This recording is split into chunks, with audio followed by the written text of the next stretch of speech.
என்ன கூட்டம்! மழை வேற வர மாதிரி இருக்கு. யாருதான் இந்த கூட்டத்தெல்லாம் உருவாக்குறாங்க? என்னக்கா ஏதோ புலம்பிட்டே இருக்கீங்க? ஆமா சாதனா, இந்த அன்னதான கூட்டம் நெரிச்சிட்டு வர கூட முடியல. எனக்கு அவ்வளோ டென்ஷன் ஆகுது.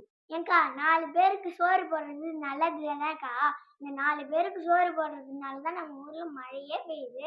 மழைக்கும் இந்த இதுக்கும் என்ன சம்பந்தம்? என்னக்கா இப்படி சொல்றீங்களே? இத கேளுங்க. தானம் தவமிரண்டும் தங்கா வியனுலகம் மானம் வழங்காது என்ன. நம்ம ஊர்ல மழையே பெய்யலன்னா இந்த உலகத்துல தானம் தவம் எதுவுமே பண்ண முடியாதுக்கா. மழைதான்க்கா இதோட அடிப்படை. ஓ! மழை இவ்ளோ நல்லது பண்ணுதா? ஆமாங்க்கா. இத நம்மளுக்கு புரிய வச்சது யாரு? நம்ம வள்ளுவர் தான். நன்றி திருக்குறள். நன்றி திருவள்ளுவர்.